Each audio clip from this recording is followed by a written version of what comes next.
Tiempo desde la última clase.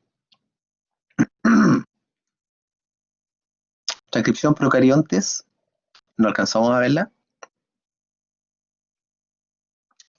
Transcripción eucariontes también. Sí, entonces terminamos. Modificaciones post-transcripcionales, la vimos. Sí, ya, vamos entonces. Recordemos rápidamente aquí. Ya. Tenemos entonces en la diapositiva qué ocurre, chicos, en el inicio de la transcripción en eucariontes. Recordemos que en el caso de los eucariontes, la transcripción ocurre específicamente en el núcleo de la célula. La traducción ocurre en el citoplasma o en el citosol. En procariontes, la transcripción ocurre en el citoplasma y al igual que la traducción. En el caso de eucariontes, hay 3 tipos distintos para cada tipo de ARN. Por lo tanto, recordar, la ARN polimerasa 1 es la encargada de transcribir ARN ribosomales. La ARN polimerasa 2 es la encargada de transcribir ARNs mensajeros. La ARN polimerasa 3 es la encargada de transcribir los ARN de transferencia. Otra característica importantísima de la transcripción en eucariontes es que para iniciar la transcripción, los distintos tipos de ARN polimerasa necesitan varios factores de transcripción. Varios, ¿ya? En procariontes solamente se necesitaba una subunidad sigma para activar la ARN polimerasa. Pero en eucariontes se necesitan varios factores de transcripción, que también son proteínas que ayudan a la ARN polimerasa a reconocer la secuencia promotora y a marcar el inicio de la transcripción. Otra característica importante de la transcripción en eucariontes es que la principal secuencia promotora es la caja TATA, la caja Hawkins, ¿ya? No hay tanta especificidad en los factores de transcripción con respecto a las ARN polimerasa. Las ARN polimerasa, Javiera, son específicas para cada tipo de gen. Por ejemplo, la que transcribe los genes ribosomales es esta. Los que transcribe los genes codificantes es la ARN polimerasa 2. ¿Ya? Los factores de transcripción no son tan específicos, pero son hartos. ¿Ya? Son hartos.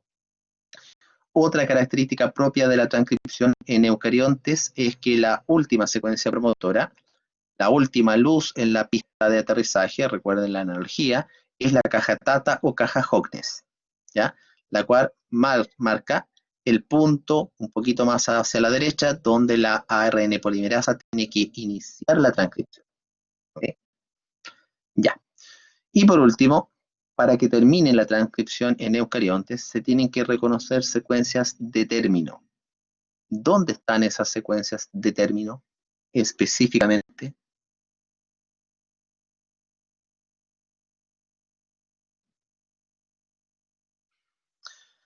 Ya, en los genes.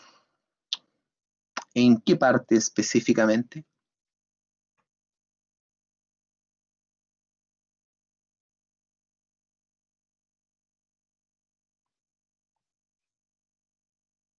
Claro, en las bases nitrogenadas.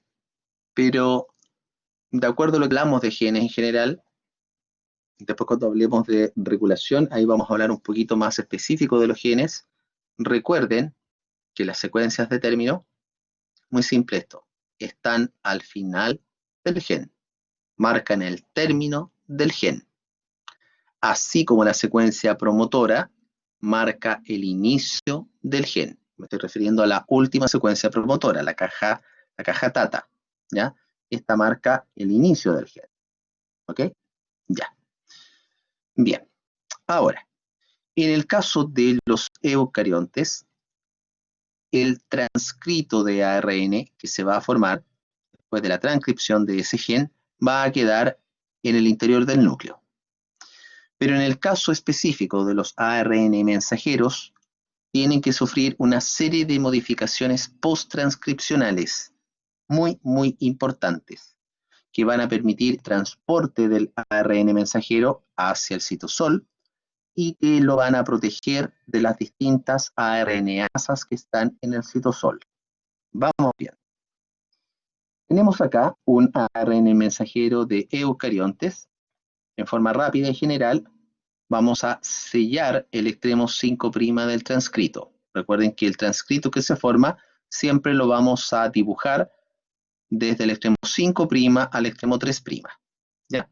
Ahora, en el extremo 5' vamos a colocar un CAP, que es una molécula de una metilguanosina invertida, que protege el extremo 5'.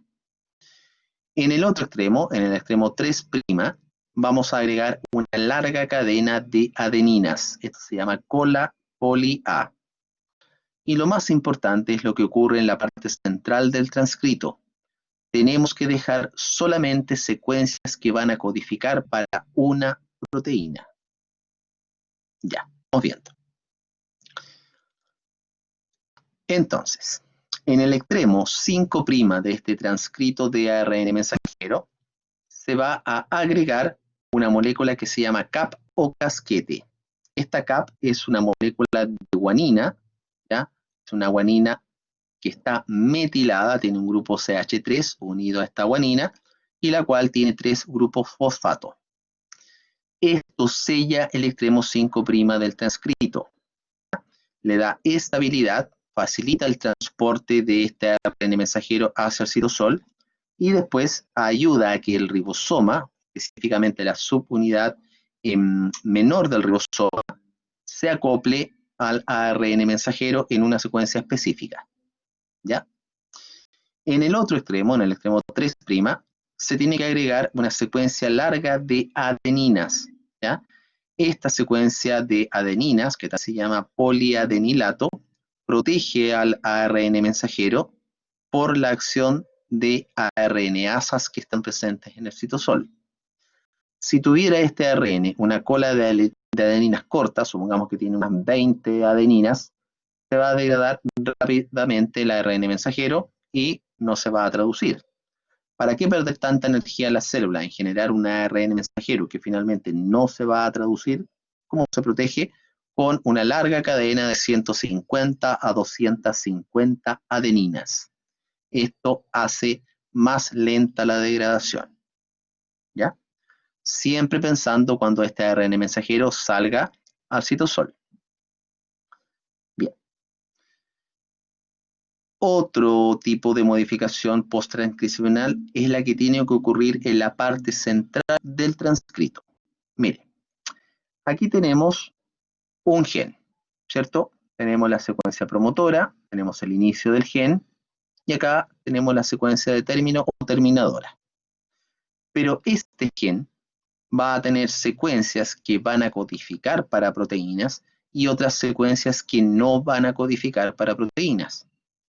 En el ARN mensajero, las secuencias que codifican para proteínas se llaman exones.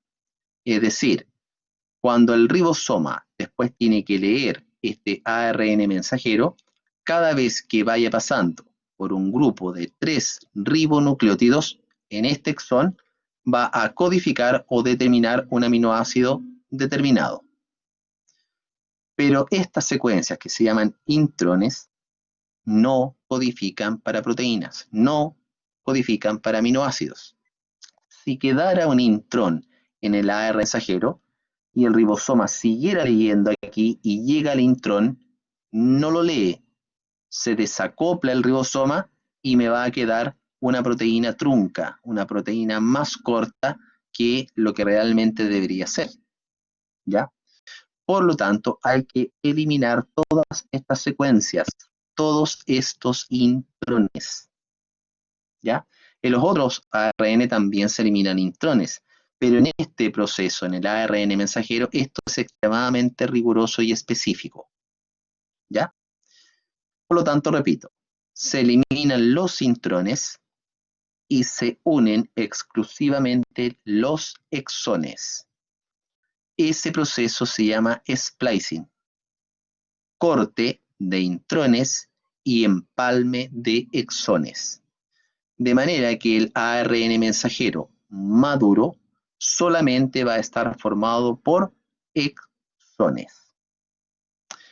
Ahora, ¿quién hace este proceso? Un conjunto de ribonucleoproteínas específicas que conforman un complejo que se llama spleisosoma. Lo vamos a anotar acá.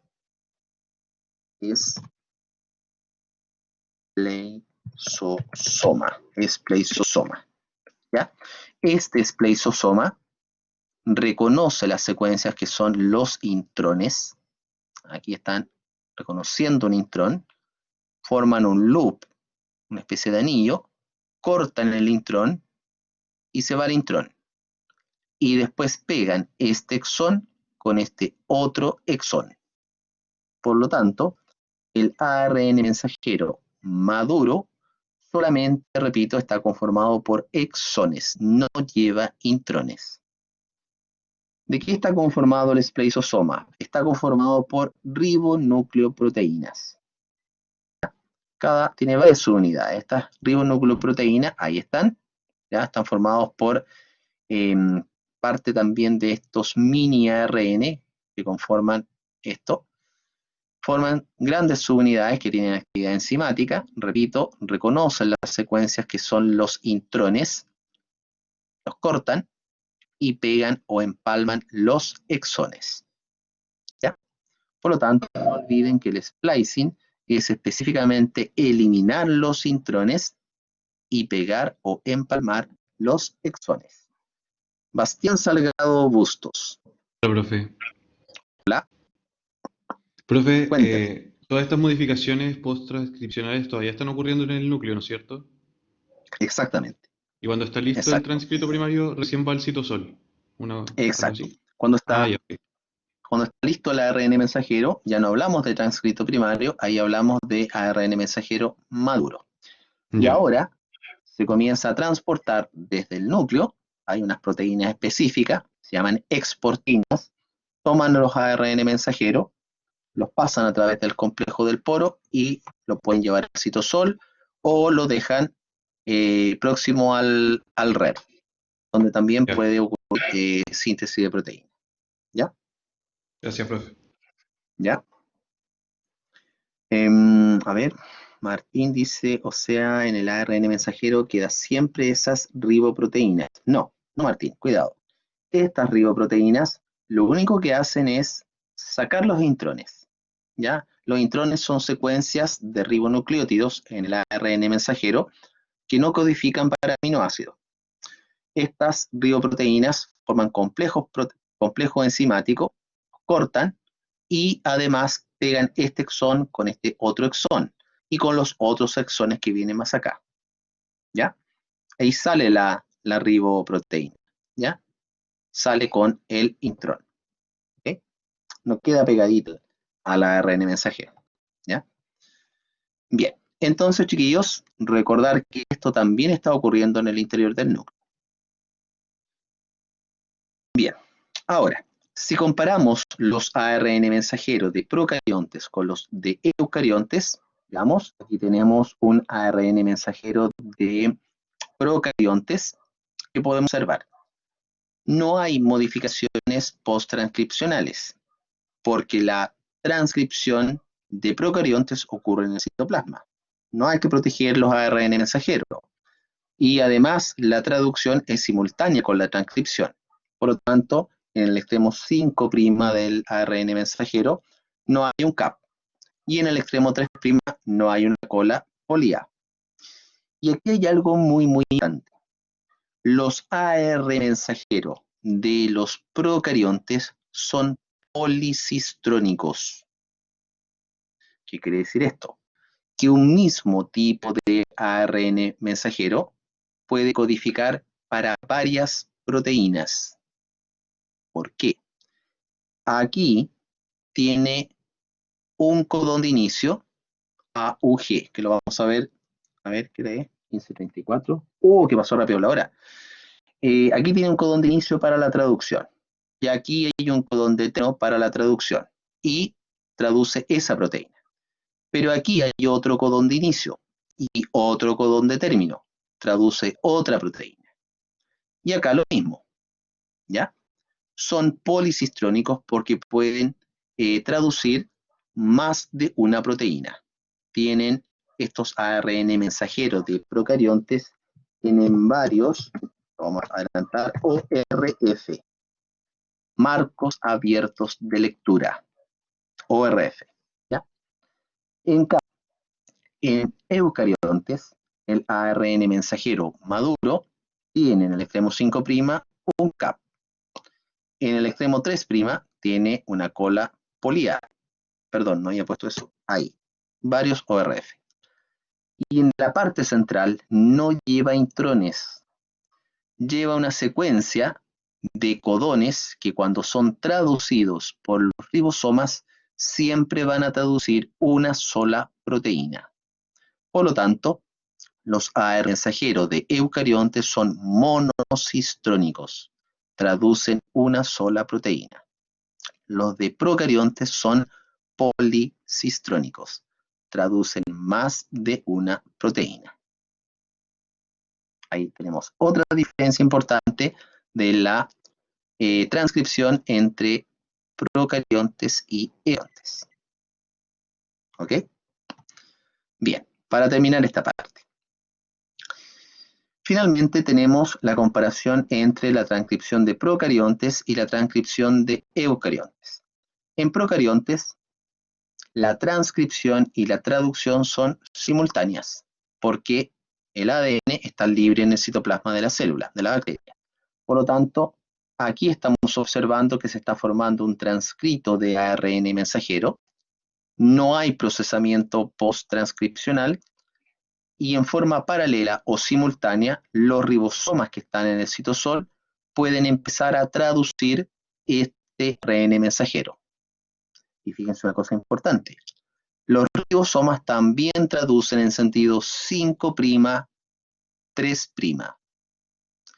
La transcripción también es en sentido 5' a 3'. Y la replicación también es de 5' a 3'. Claro, exactamente, Javier, exactamente. Ahora, en cambio, ¿qué pasa en eucariontes? Primero ocurre la transcripción en el interior del núcleo. Después de que ocurra la transcripción, fíjense que allí la línea verde me representa, lo vamos a aumentar, el ARN que se está formando, el transcrito primario. Después viene el procesamiento, las modificaciones post-transcripcionales, sale del núcleo al citosol y aquí ocurre la traducción. Los ribosomas comienzan a leer la información del mensajero, por lo tanto, en eucariontes hay varios procesamientos post-transcripcionales. CAP, poly-A, splicing. Y la transcripción y la traducción no son simultáneas. Transcripción ocurre en el núcleo, mientras que la traducción ocurre en el citosol de la célula. Puede ocurrir en los ribosomas libres del citosol o puede ocurrir en los ribosomas que están unidos al retículo. ¿Ok? Bien. Este ribosoma que está aquí lleva una colita, que es una proteína naciente. Este otro. Cuando termina de traducir los tres, ¿traducirán la misma proteína o no?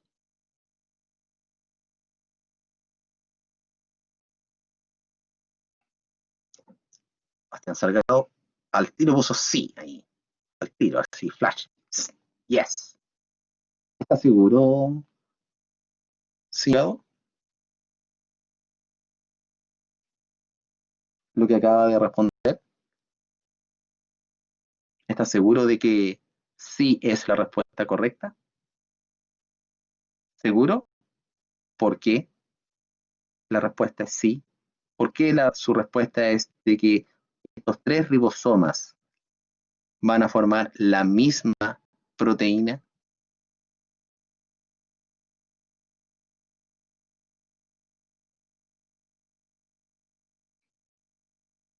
Claro, el ARN mensajero es monocistrónico.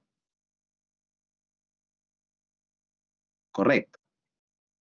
Pero esos tres ribosomas traducirán la misma proteína. Que sea monocistrónico quiere decir que codifican para una proteína? Cuidado con la pregunta.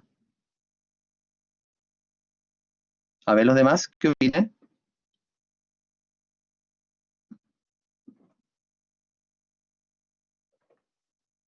Aquí tenemos 3 ribosomas. Están traduciendo. Y acá lo mismo, procariotas lo mismo. Tenemos 3 ribosomas que están traduciendo. Y aquí están traduciendo de 5 a 3 y acá también están traduciendo de 5 a 3. ¿Por qué estos 3 ribosomas van a traducir finalmente, según ustedes, la misma proteína? La respuesta es extremadamente simple. Siempre las preguntas simples a veces complican harto.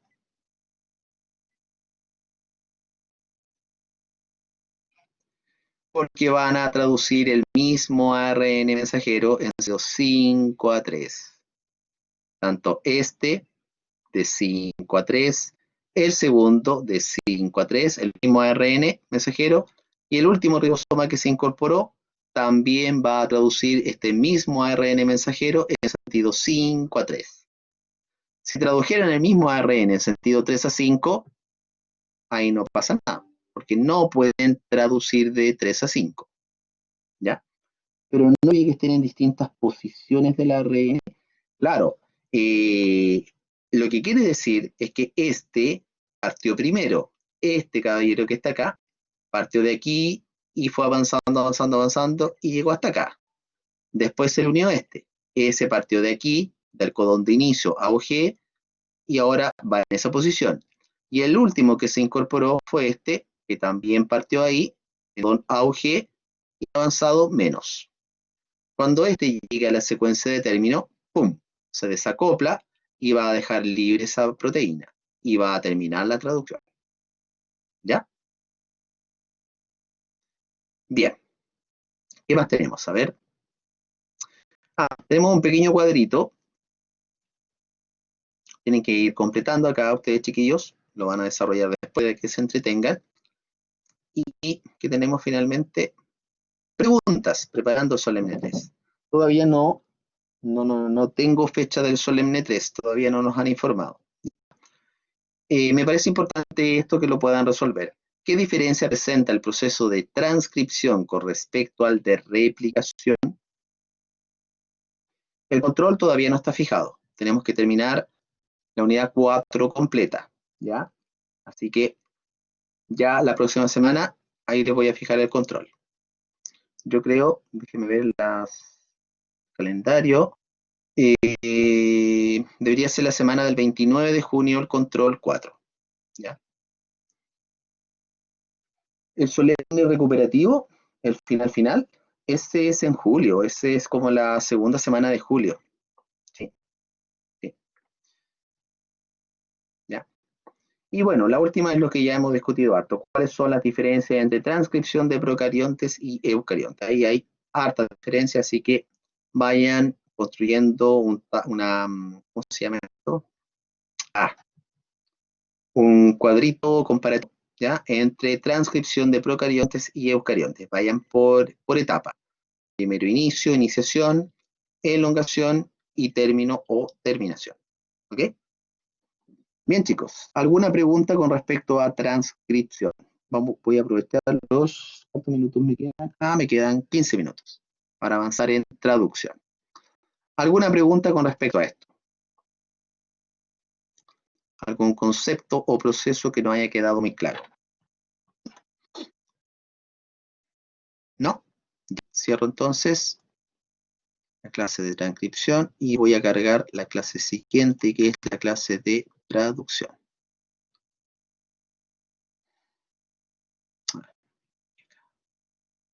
¿Profe? ¿Sí? Es que la transcripción en mitocondria y cloroplasto es la transcripción con las características de las células procariontes, ¿cierto? Claro, ¿O hay claro. transcripción en la mitocondria? Sí, ¿No es cierto? sí, hay transcripción en la matriz mitocondrial. Ahí tenemos transcripción. Y la traducción también está en la matriz, porque ahí se forman los ARN, ahí se expresan los genes de las mitocondrias, en la matriz. ¿ya? Por lo tanto, en la matriz mitocondrial se van a formar también proteínas, ¿ya? Esas proteínas, a ver, me perdí acá, esas proteínas después pasan, por ejemplo, de la matriz y quedan insertas, por ejemplo, en la membrana interna de la mitocondria, ¿ya? Hay unos complejos, hay una especie de translocadores en la membrana interna que reconocen las proteínas mitocondriales, las insertan en la membrana interna, ¿ya? Para que cumplan función. Hay muchos, por ejemplo, las subunidades de los complejos ATP sintasa que estudiamos en la mitocondria están codificados por genes mitocondriales, ¿ya?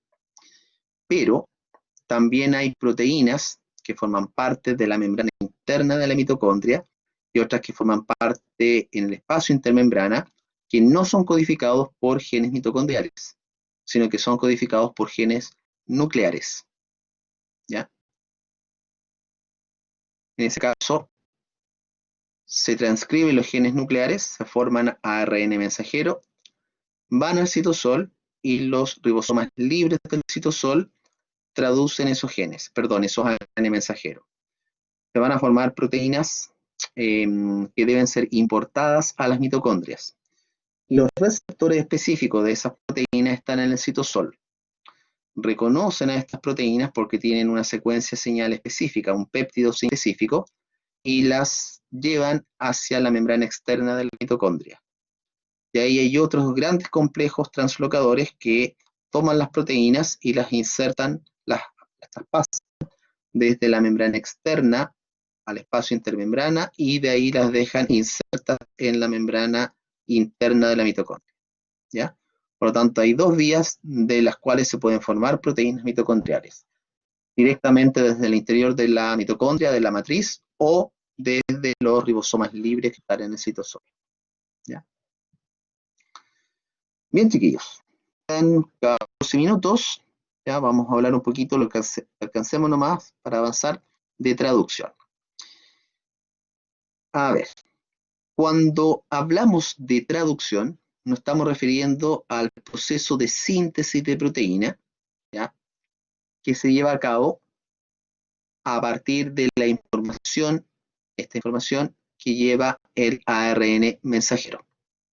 Recordemos que el ARN mensajero lleva una copia transcrita del gen, no lleva una copia del gen. ¿Por qué? Porque aquí llevamos una secuencia de ribonucleótidos, ¿ya? Por lo tanto, ahora, como tiene que existir traducción, eso quiere decir que el lenguaje de los ribonucleótidos que lleva el ARN mensajero se tiene que traducir en un lenguaje de, vamos a pasar de ribonucleótidos o de una secuencia de ribonucleótidos, ¿a qué tenemos que pasar ahora?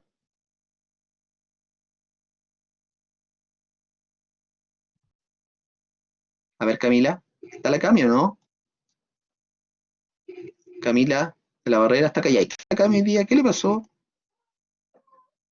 Camila de la Barrera, ¿por qué está tan callada? ¿O tiene pena? Peleó con el pololo. Exacto, chiquillos. Se tiene que traducir a un lenguaje de proteínas. Se tiene que traducir a un lenguaje de cadena polipeptídica. Este lenguaje químico que está acá, el lenguaje de los ribonucleótidos, se tiene que traducir a un lenguaje de cadenas polipeptídicas, o sea, a una proteína. Bien, sigamos entonces.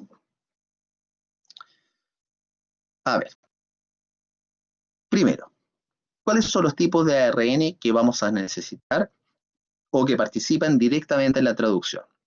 Vamos viendo. Obviamente que el más importante es el que lleva la copia transcrita del gen.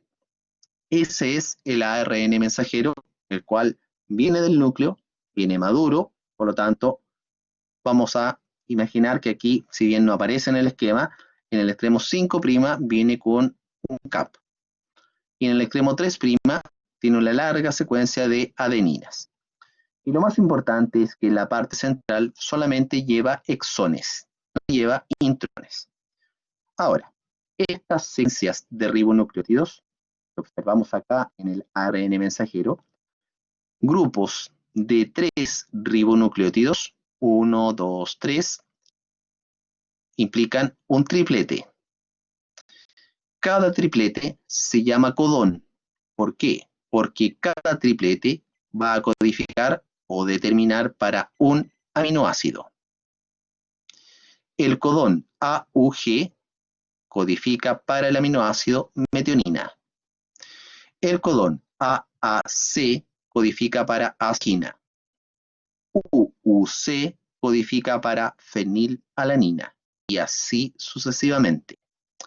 Hasta que al final de este ARN mensajero, el ribosoma reconozca una secuencia de paro o de término. Hay 3 secuencias de stop o de término. En el ejemplo tenemos la secuencia UGA. Esta secuencia, cuando se lee por el ribosoma, no codifica, si bien es un codón, no codifica para un aminoácido directamente. Y lo que hace este codón determina el término de la traducción. Y termina la traducción de esta proteína o de este polipéptido. Bien. Ahora, el ARN mensajero, ya sabemos que lleva tripletes, y cada triplete se llama codón, codifica para un aminoácido. La secuencia que lleva el ARN mensajero es lo que se conoce como el código genético. El código genético va a corresponder a secuencias de 3 ribonucleótidos que van a codificar para un determinado aminoácido. Existen 61 codones para alrededor de 20 aminoácidos y 3 codones de terminación.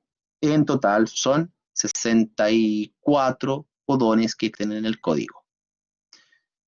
Entonces, siempre los codones se van a leer desde el extremo 5' al extremo 3'. Por ejemplo.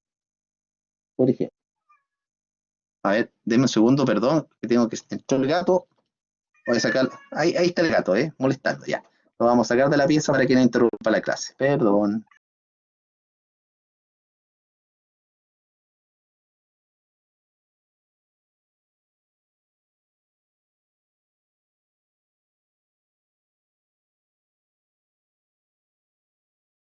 Ya, ahí se fue el gato. Quería comer pollitos, dijo. Sintió unos pollitos por ahí. Unos bachipollitos.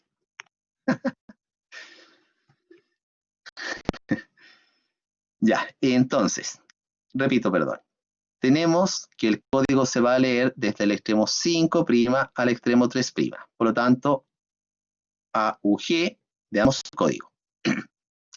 Tenemos aquí la primera base que está hacia el extremo 5', la segunda base y la tercera base que está hacia el extremo 3'. AUG, busquémoslo. AUG,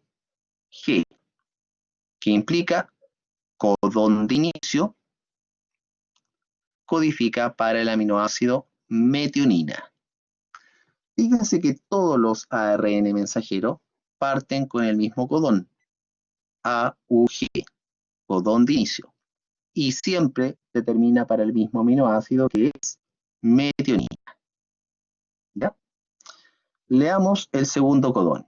Dice AAC. Busquémoslo en la tabla. AAC. Codifica para asparragina. ¿Qué dice acá? La esquemita. Asparragina. El último. UUC. Veamos acá. UUC.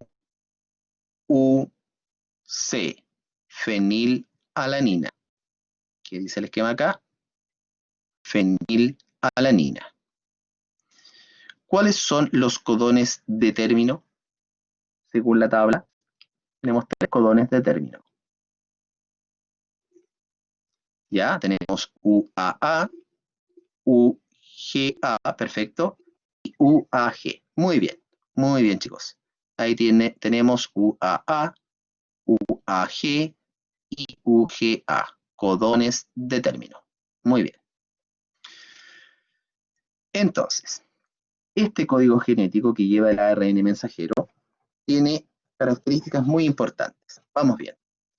El código está organizado en tripletes o codones. Si hablamos de triplete, estamos hablando de un conjunto de 3 ribonucleótidos. ¿Ya? Ahí tengo un ribonucleótido, otro y otro. Un triplete, y este triplete también recibe el nombre de codón porque determina un aminoácido. Segunda característica, el código genético es degenerado. Pero esto no quiere decir que sea pervertido, no. Esto quiere decir lo siguiente. Esto quiere decir que existen más tripletes o codones que aminoácidos. Existen en total 64 tripletes. Aquí hay un pequeño detallito. Ustedes, por favor, corrijan. Van a colocar, así yo lo puedo corregir. No, aquí no lo puedo corregir. Lo voy a corregir y lo voy a subir de nuevo al portal. En realidad debe decir esto, 61 codones para 20 aminoácidos, 61 tripletes o codones para 20 aminoácidos. Prestemos atención a lo siguiente. Siempre el primer codón, que es AUG, codifica para el mismo aminoácido que es metionina. Un codón para este aminoácido siempre. El triptófano siempre está codificado por un solo codón, que es UGG. ¿Ya? Pero en cambio, la serina, otro aminoácido, está codificado por 1, 2, 3, 4, 5, 6 codones distintos. Si en el ARN mensajero aparece AGC, AGU o cualquiera de estos otros, cuando pasa el ribosoma y lea cualquiera de estos codones, siempre va a codificar para el aminoácido, o sea, serina. Por lo tanto, hay 6 posibilidades o 6 codones para codificar siempre el mismo aminoácido, serina. Otro ejemplo puede ser la isoleucina. La isoleucina está codificada por 3 codones distintos, AUA, AUC, AUU. Cualquiera de estos 3 que aparezca en el ARN mensajero, el ribosoma va a codificar para isoleucina. O sea, este caballero es degenerado. Existen más tripletes o codones que aminoácidos. ¿Por qué? Porque hay aminoácidos que están codificados por más de un codón. ¿Ya? Lisina está codificada por 2 codones. Treonina, 1, 2, 3, 4. Triptófano, 1 solo. ¿Ok? Bien. ¿Alguna duda con respecto a esto, chicos?